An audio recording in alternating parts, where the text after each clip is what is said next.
It rises from the mists of the Somerset Levels, an island in a sea of flat, reclaimed fenland. A solitary, conical hill that has been a landmark, a place of worship, and a source of legend for the millennia. This is Glastonbury Tor.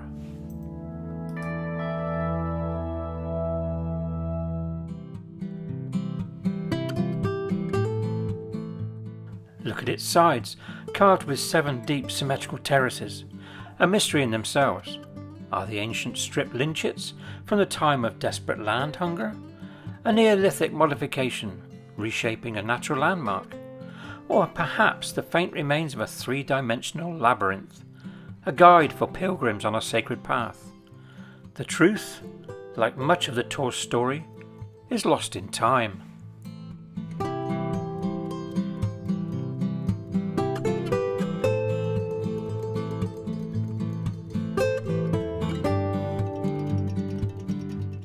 For thousands of years people have been drawn to this place. Romans and Saxons left their mark, and the head of the 10th century wheel cross, now in the Museum of Somerset, hints at its early Christian significance.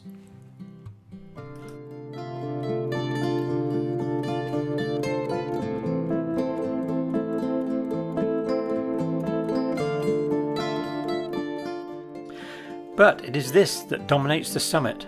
The tower of the Church of St. Michael, the original wooden church, built in the 11th or 12th century, was destroyed by a powerful earthquake in 1275, one of the strongest ever recorded in England. The stone church that replaced it was demolished in 1539 during the dissolution of the monasteries, leaving only this defiant tower. And this, stretching out below, is Avalon.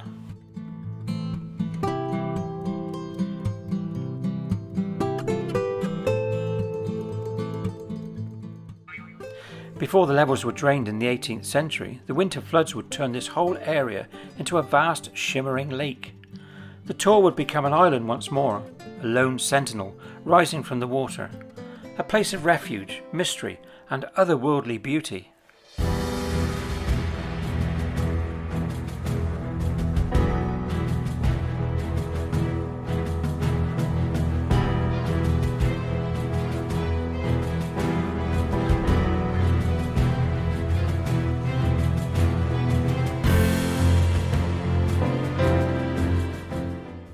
It was here in 1539 that the last Abbot of Glastonbury, Richard Whiting, was hanged, drawn and quartered on the orders of Thomas Cromwell.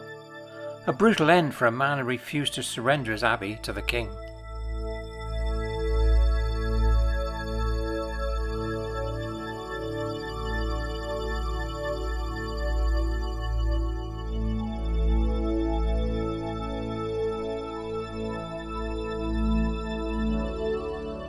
But the Tor's story is woven from more than just the threads of history. It is a place where the veil between the worlds is said to be thin. To the ancient Celts, this was the Ynys Wydrin, the Isle of Glass, and the gateway to Annwn, the Welsh otherworld, ruled by Gwyn ap Nudd, the Lord of the Fairies.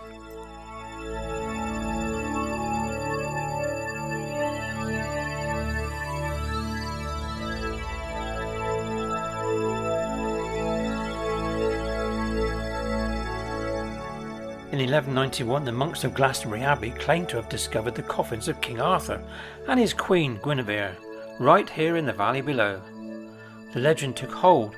This is the fabled Isle of Avalon, where the once and future king was taken after his final battle to rest, until his country calls for him again.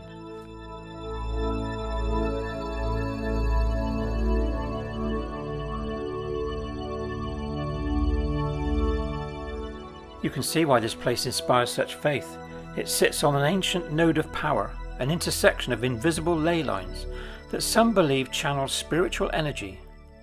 Its power was once so revered that Henry III granted a charter for a fair here in 1243.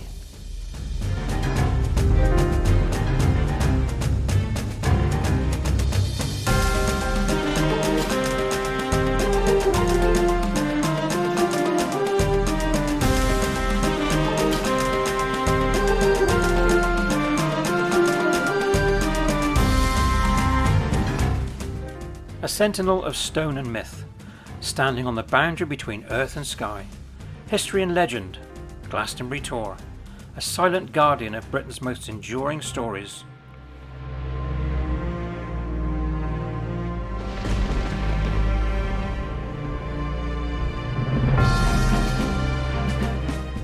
Today the Tor is a haven for pilgrims of all faiths, from Christians who revere the martyrs to modern pagans and seekers who see it as a sacred place of the goddess, a place of solace and contemplation.